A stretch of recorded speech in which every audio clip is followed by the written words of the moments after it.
St. Mary's Convent. My name is Noreen Cullen, and it's my pleasure to welcome you to St. Mary's this afternoon. And I hope you'll enjoy your tour of St. Mary's.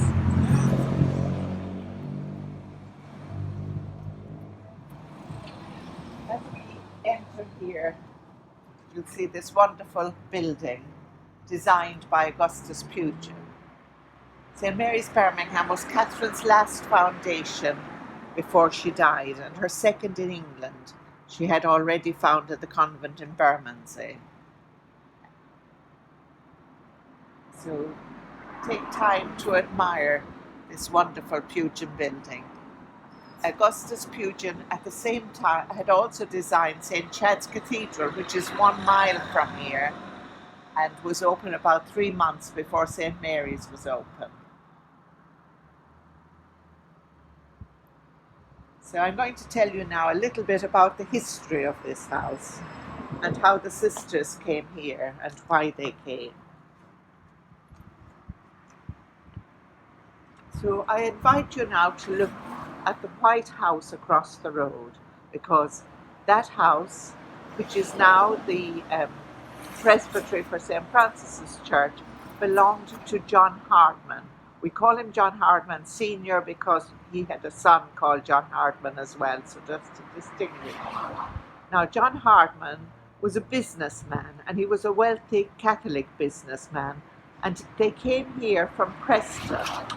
Originally, the Hardmans were button makers, but later, through working closely with Pugin, Pugin would design chalices and different things for use in church, and Hardmans began to make these chalices and ciboriums. Later, Hardmans actually became famous for their stained glass, but not until after this convent had been built. John Hardman was a very kind man, as were his family, and he and his wife, over the years, took in orphans to live with them. So by about 1840, they had over 30 orphans living in the house. John Hardman himself was now in his 80s and was very worried about what would happen to the children after he died. So he was very friendly with Bishop Walsh, who at the time was Vicar Apostolic of the West Midlands. And Bishop Walsh had heard of Catherine Macaulay. So in conversation with John Hardman, Bishop Walsh decided to write to Catherine and ask her, would she make a foundation here in Birmingham? And Catherine replied very quickly and said yes, on 2 conditions. One, that you build me a convent. She had no money left, as you know, after all her money went into Baggot Street. And the second was that some young women from Birmingham who would like to become sisters would go to Ireland and do their novitiate there. Both were agreed, and 4 young women went to Ireland to train as sisters. One of them was John Hardman's daughter, Juliana, who was accompanied by Lucy Bond, Eliza Edwards, and Anne Wood. The 4 of them went and did their novitiate. They were postulants for 3 months, and with special permission were novices for 1 year. So after 15 months, they arrived back here to St. Mary's Convent to start this new convent. Catherine herself accompanied them, also a postulant, also Cecilia White, who was the novice mistress. It was Catherine's practice to stay a month with every new foundation. And while we're talking about Catherine, I invite you now to have a look at this new statue which was recently erected here. It's made of Irish sandstone and was designed by a nephew-in-law of Anne Parks. Anne Park was the housekeeper here for many years after the refurbishment of the convent, and the convent being reopened as a house of hospitality and heritage and retreat work. So now I welcome you to join us to enter St. Mary's Convent. So now we're going to enter St. Mary's. Remember that you're walking in Catherine's footsteps. And here we see Our Lady, our protector. Pugin had already prepared these niches for different items that he might find. He had his own ship and he went regularly to the continent, and he found many things like this, Our Lady, our protector, selling quite cheap in second-hand shops on the continent, and he would buy them and bring them back and present them here. Of course, his patron was John Talbot, because Pugin wouldn't have had the money to pay for them. And here we have a cross. And we know that this clock was here in Catherine's time, because in one of her letters, which she wrote from here, Catherine said, "We can't forget the time because the clock chimes the quarter." This clock was produced by Ferinder, who was a Birmingham person, and Birmingham is written on the clock here. And the clock needs every once a week. The clock needs to be wound, as you will see. And Sister Brendan is very faithful at winding the clock, usually on a Sunday. We'll just wait a minute now, because very soon this clock that Catherine heard while she was here will chime at 4 o'clock. So just pause for this minute as we remember Catherine, brave Catherine, who came to this house and founded this convent of St. Mary's in Birmingham.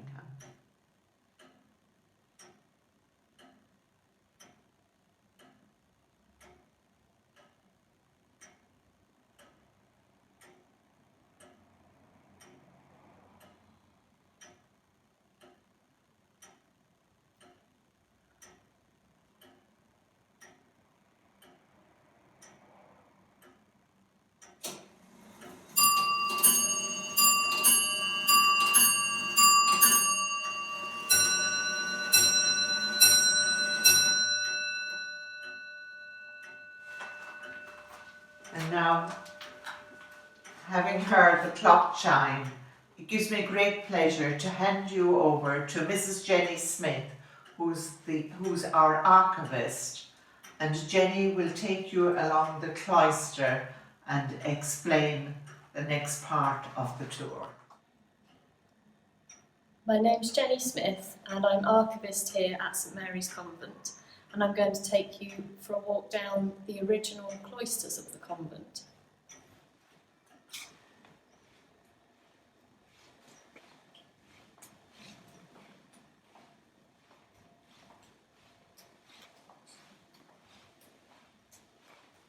As we approach the corner of the cloister here, we can see a 16th century carving of St Etheldreda holding a staff from the Book of Wisdom.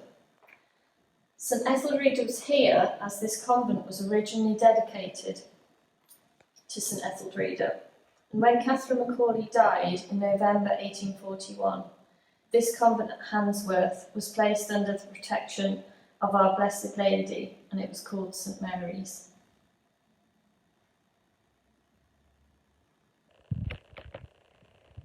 We can now see a portrait of the Venerable Catherine Macaulay, who was the foundress of the Sisters of Mercy.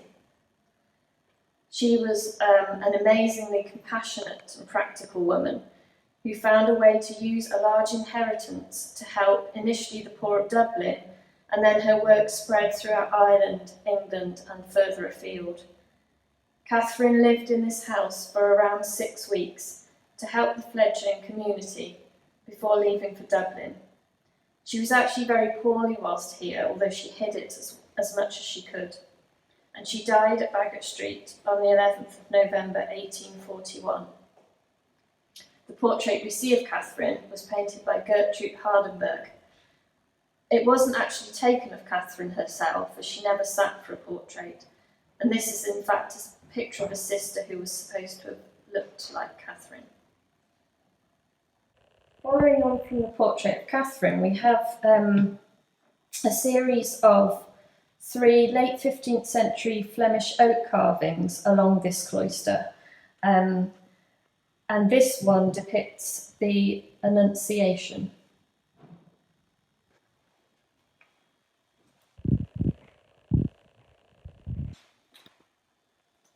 This is another Gertrude Hardenberg portrait of Juliana Hardman. Juliana was made Mother Superior of this convent when she was only 27 years old, and she was superior here for a significant proportion of her religious life. She'd received her novitiate from Catherine Macaulay in Baggot Street in Dublin, and she was the daughter of John Hardman Senior.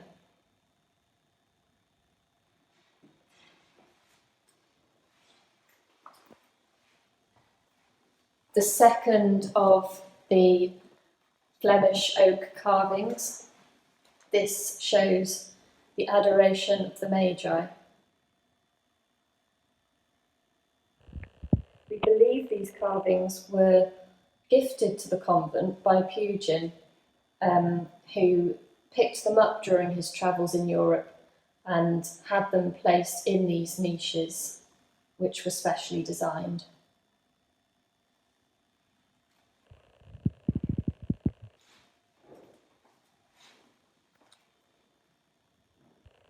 Bishop Ullathorne was the first Catholic Bishop of Birmingham after the restoration of the Catholic hierarchy, and he's pictured here as he was very supportive of the sisters.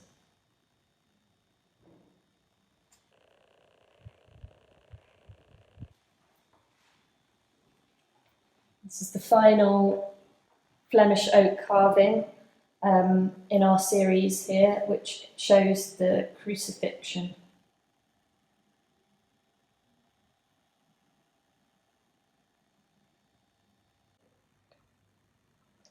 The final picture on this side of the cloister is of Augustus Welby Pugin, who was the architect of St Mary's, famous architect of the Gothic revival. And he built St Mary's after having built the first English Mercy convent, which was in Bermondsey. In St Mary's, we can see a little more of Catherine Macaulay's stamp, as she wasn't too enamoured with Bermondsey, particularly the high windows.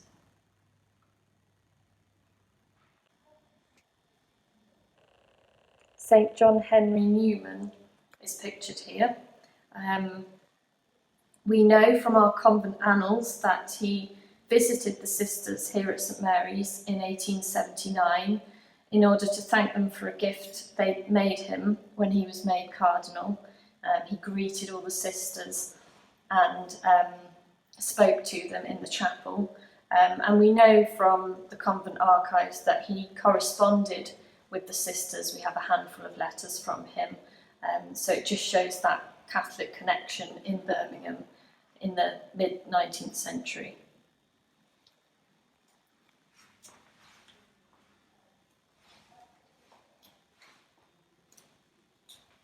John Talbot, the 16th Earl of Shrewsbury of Alton Towers, he was one of the convent's early benefactors and agreed to supply the community with an income.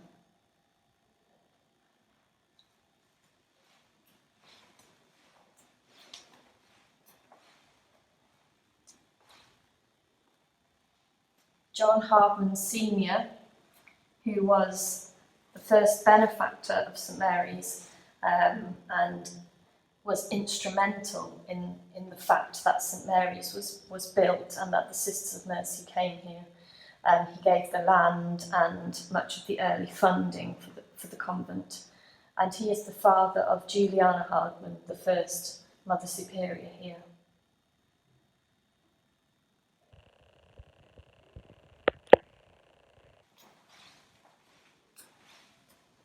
His son, John Hardman Jr., carried on the famous Hardman firm and also carried on his father's connection and support of the Sisters of Mercy at St Mary's Convent.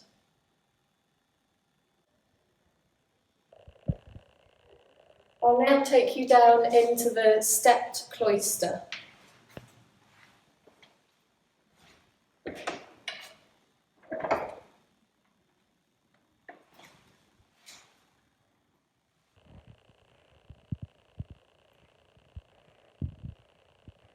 This is our space with quite a wow factor. So we're just going to stand here for a moment and take in this cloister, which is now over 170 years old.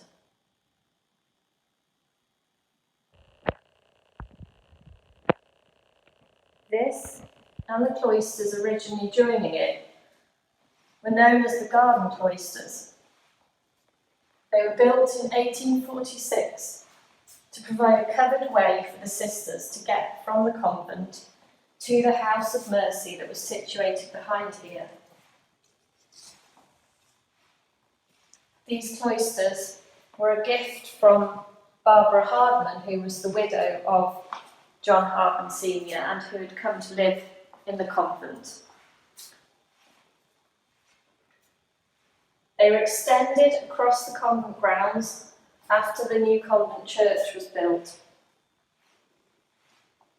When St Joseph's boarding school was built behind this cloister in 1858, this cloister would have provided a walkway to that building and to the convent high school that was there from the 1930s to the 1960s.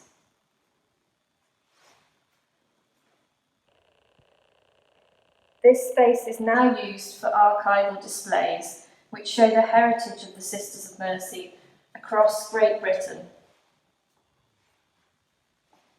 And when the sisters have refurbished the convent, they have added colour to this space, particularly to the ceiling, to acknowledge and celebrate the Pugin connection here at St Mary's. I'm now going to hand you over to Sister Nicole, who's going to help you explore the Quadrangle Prayer Garden. Hello and welcome to St Mary's Convent. My name is Nicole Keenan and I'm a sister living in community here. And for the tour today I will be showing you the Quadrangle Garden on my left. But before that, I'd like to share with you a wooden carving on my right.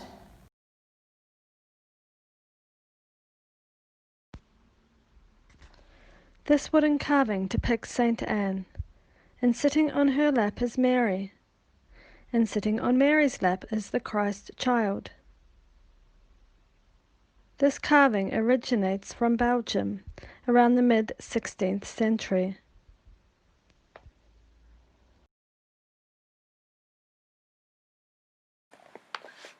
We now go out into the Quadrangle Garden.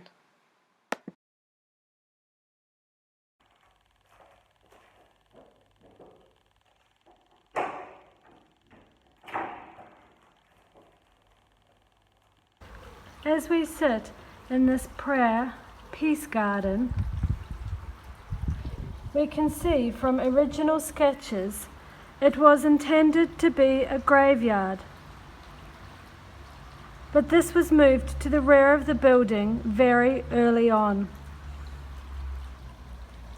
Since the building opened up more retreats and spiritual days, this space is now used as a prayerful and sensory space, enhanced with the use of lavender, rosemary and bay, as well as a flowing fountain.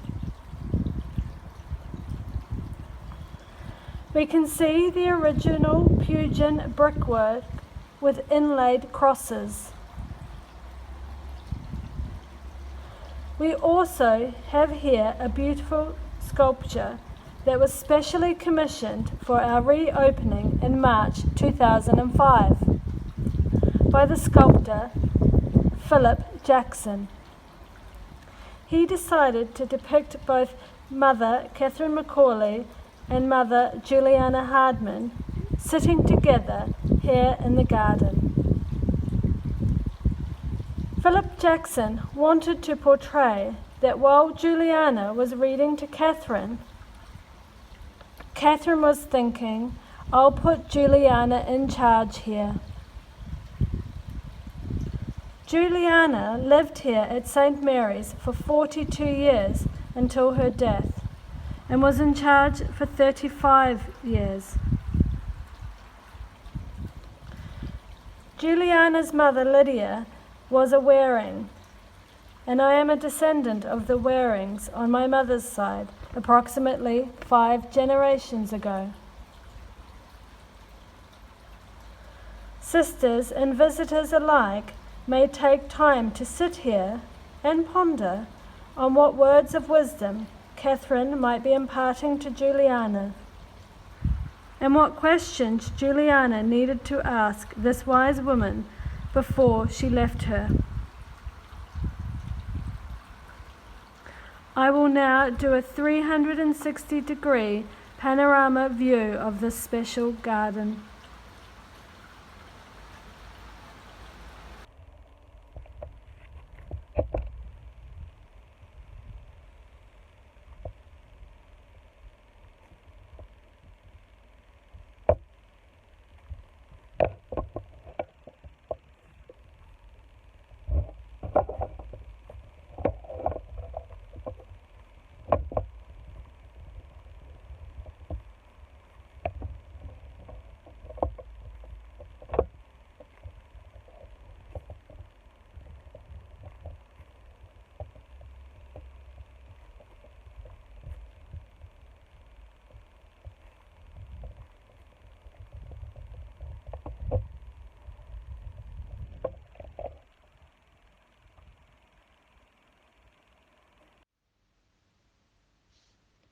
I will now exit the quadrangle garden and take you out the rear door and share the history of the rear garden.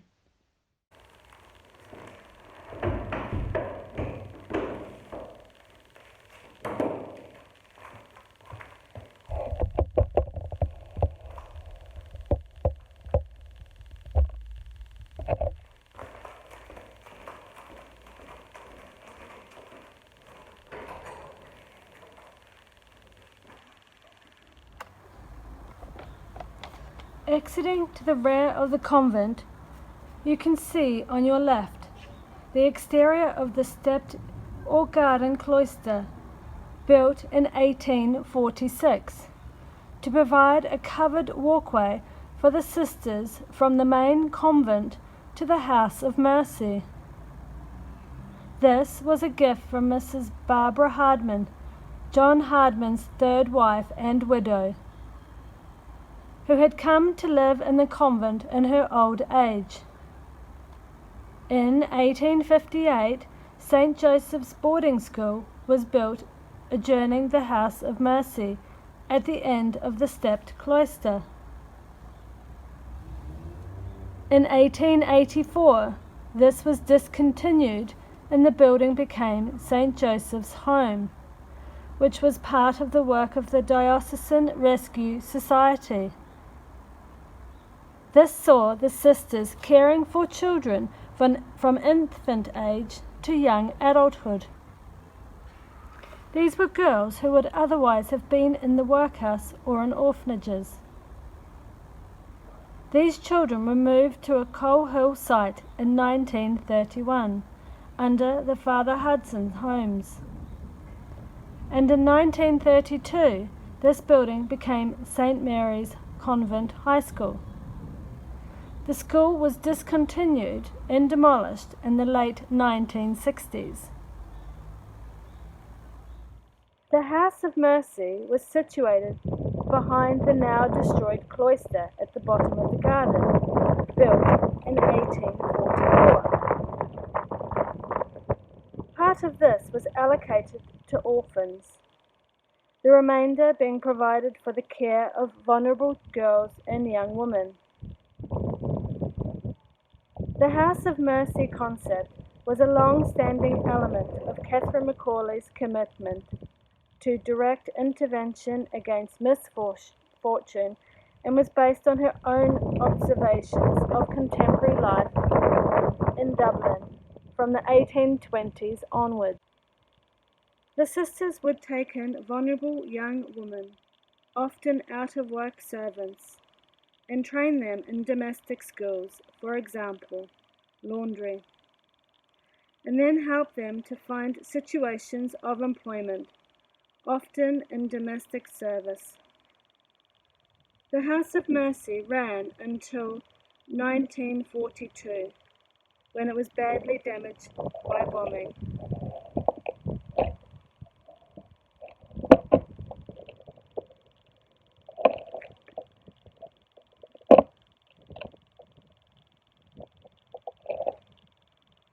Further over to the right-hand side of the grounds of what is now St. Francis Catholic Primary School was a large Pugin-built Catholic church, opened in 1847.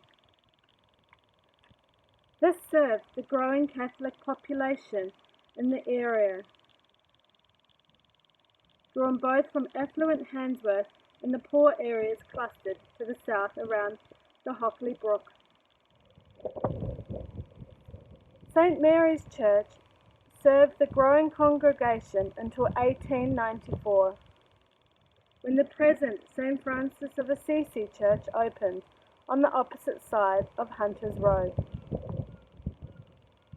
The sisters continued to use the church until it was destroyed by the bombing in 1942. Returning back towards the main convent building, we can see the convent graveyard, which holds the graves of 91 Sisters of Mercy, plus Barbara Hardman, who lived here as a widow. The large cross signifies the grave of Mother Juliana Hardman, first Mother Superior, who died in 1884. As she had trained and appointed by Catherine Macaulay, instead the convent through the early years of foundation, this was significant loss for the community. Her blood sister, half-sister, and grandniece, also Sisters of Mercy, are buried here. This concludes our part of the tour outside today. I will now take you back indoors into the chapel where Sister Bridget will give you the next part of the tour.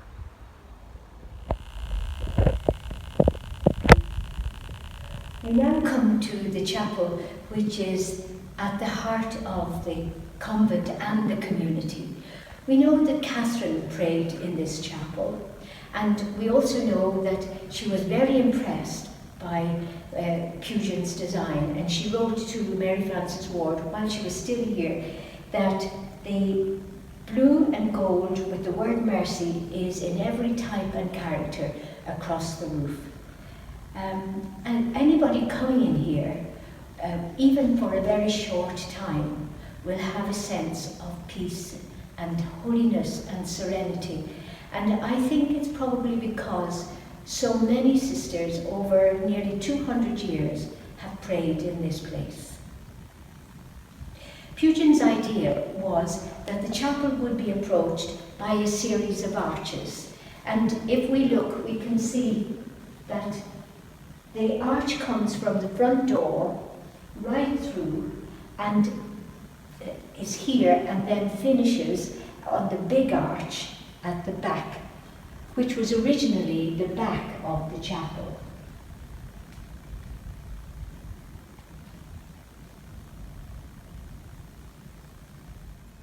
The crucifix on the back wall of the chapel was rescued from the church, the St. Mary's Church, which was bombed and completely destroyed in 1942. So the crucifix dates back to 1846. It's a very beautiful crucifix. On the left-hand side is the sanctuary lamp holder, which was given to St. Mary's on the occasion of Juliana's death in 1884. brasswork here is all original Hardman brasswork. The Paschal candle and its stand are especially precious for us. That Paschal candle is an original candle, beeswax. The rest of the brasswork was created by the Hardmans, and one of his trademarks is that at the base of each of them there is a line. If you look closely there, you'll see that the 7 branch candles have the line at the bottom of them.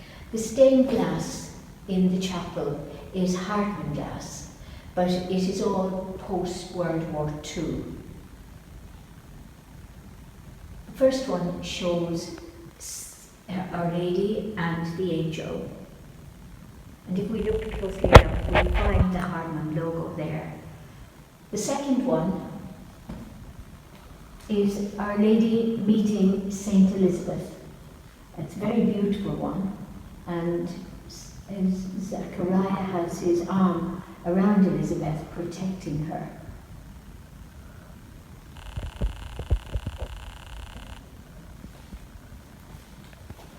In this part of the chapel, the next one is Jesus is found in the temple. And we see the distress on Mary and Joseph's faces, and Jesus completely oblivious of their concern and sadness. And the last one here is a beautiful one of Our Lady assumed into heaven.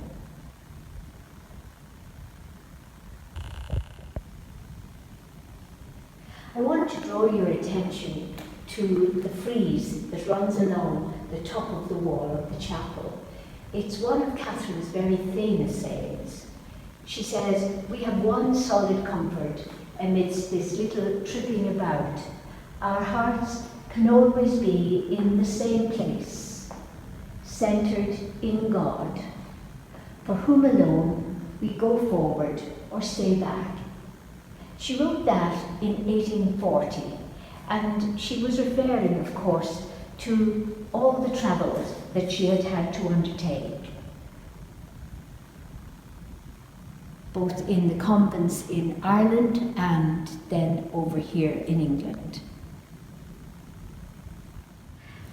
And finally, may I draw your attention to the tiles down the centre of the chapel. They were laid in the 1880s, and they're nearly as beautiful today as they were then. And again, blue and gold seems to be the main motif. And it always amuses us to know that they all together cost £10, 14 shillings in old money. Lastly, we come to Catherine's Oratory. We call it Catherine's Oratory because it commemorates so much of Catherine's life and time here in this house. It was blessed in the late 1980s by Archbishop Cuve de Morville, and is the brainchild of Sister Mary Malachi Slavin, who had been Mother General of the Birmingham congregation before we amalgamated with Westminster. I'll draw your attention to the plain stone altar, which had been in the chapel, and we know for a fact that holy men like John Henry Newman, and Blessed Dominic Barbary, and Ignatius Spencer all celebrated Mass at this altar. The tabernacle is a Fujian design and is a very beautiful brass tabernacle, has a medieval look to it.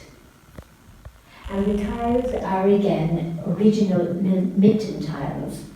The motif here is mainly the Talbot dog and other Talbot insignia to commemorate and honour the contribution that John Talbot, the last Catholic Earl of Shrewsbury, made to the growth of this community. He donated £2,000 to the building of the convent itself, and always maintained an interest in the sisters here. The 4 windows show in each panel a small vignette of the history of St. Mary's. In the first window, we see John Harman seated, looking at the plans for the convent that had been devised by Augustus Pugin in the red trousers and being supervised by the Earl of Shrewsbury in the tall hat.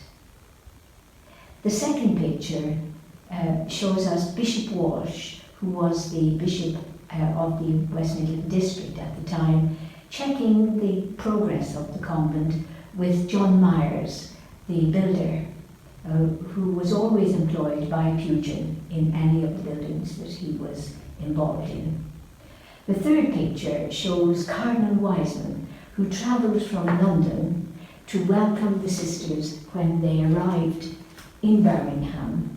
And Catherine makes a very humorous comment there that they had scarcely time to change their gowns before they had to appear before Cardinal Wiseman in full pontificals. And one can see the smile on her face when she uses these words.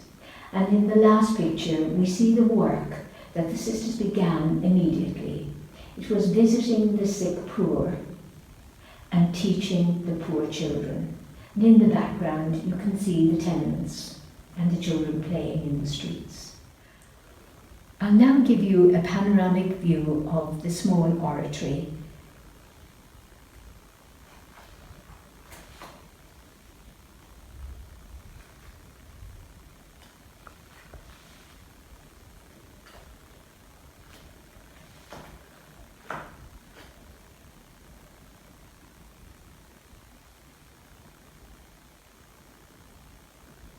Lastly, we come to the picture of Our Lady of Mercy. The original of this picture is in Baggot Street in Dublin, and it was gifted to the Sisters of Mercy by Pope Leo XIII in 1890. The copy of it is here, and every day when we recite the office, we sing the Salve Regina facing the picture of Our Lady of Mercy.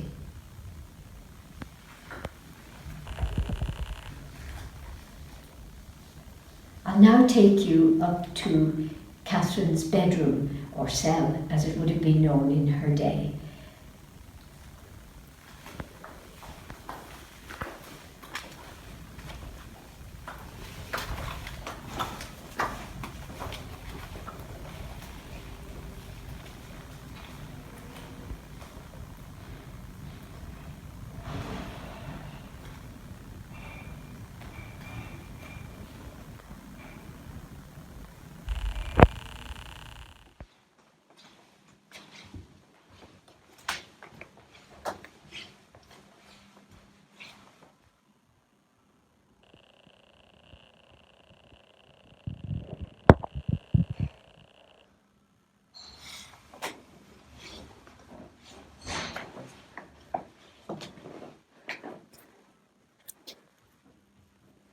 My God, I am yours for time and eternity.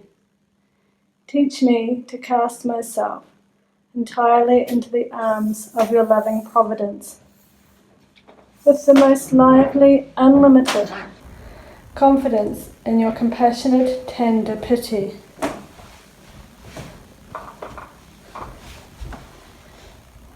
Grant me, O most merciful Redeemer, that whatever you ordain or permit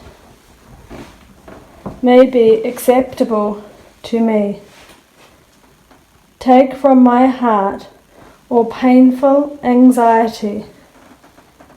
Suffer nothing to sadden me but sin, nothing to delight me but the hope of coming to the possession of my God and my all in your everlasting kingdom. Amen.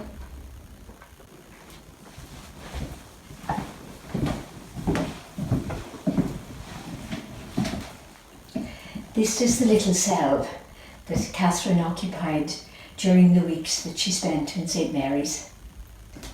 We know that at that point in her life, Catherine was dying, and we know from some of her letters that she speaks of coughing all night and disturbing the poor sisters.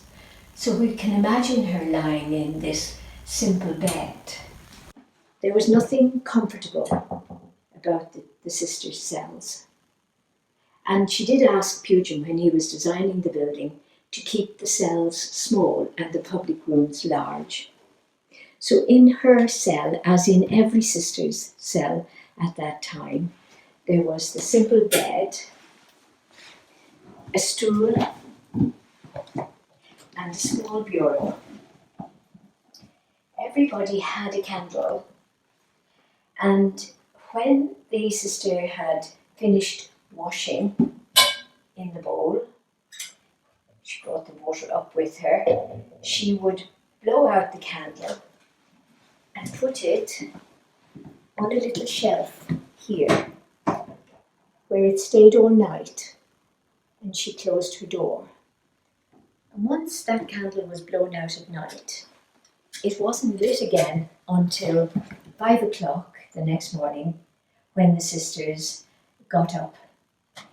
And when the caller came, she would knock at the door and say, Benedicamus Domino, and she would light the candle, and the sister in bed would say, Deo gratias, thanks be to God, and she would take the candle from the shelf, close up the flap, and use it to prepare herself for the day. The one small thing, extra thing, that they would have in their cell is what we would have called a potty, because the pitch dark wouldn't allow anyone to go out during the night, so every cell had a little potty. So Catherine's would have had one here as well. The extra window has been put in more recent times. It would just have had one small window. The extra thing in here is the chair.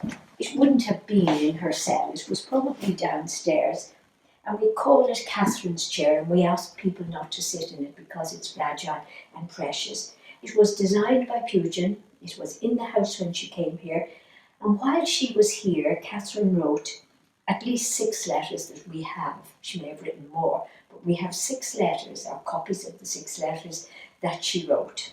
In fact, we have the originals of the letters in our archives, and we know she would have sat in that chair to write the letters. So that's a very precious relic of Catherine. There's no carpet on the floor, there's no warmth in the room. So in the midst of the winter, it would have been very, very cold in these rooms. The sisters led very ascetic and simple lives. Now, you've just heard the Suscipe being recited, because it's written as a sort of frieze around the wall here. I invite you now to come to the chapel with us and to hear the community and the archivist singing it as we sing it fairly regularly. Thank you. My God, I am yours for time and eternity. Lord, I am yours forever. It is you who must teach me to trust in your providence. Love me, Lord. You are a God of love and tenderness. I place my trust in you, and I ask that you grant me acceptance of your will. Love me, Lord. Take from my heart all painful anxiety. Let nothing sadden me but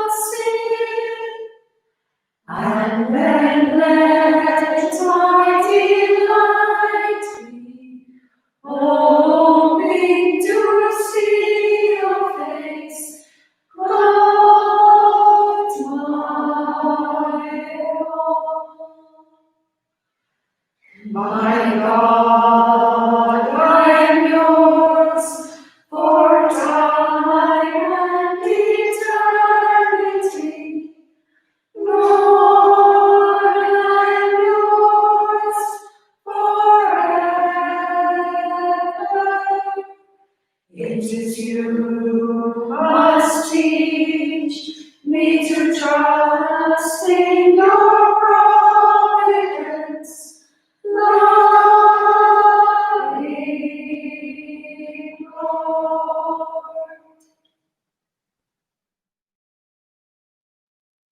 It's floating. I'm Sister Brendan, and it gives me great joy to thank you for joining us on this virtual heritage tour today. Hope you found it tremendously interesting and exciting.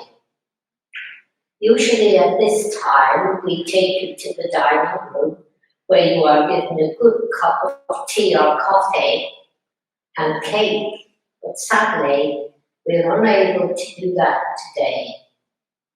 So until we meet again, keep well, stay safe, and God bless you all.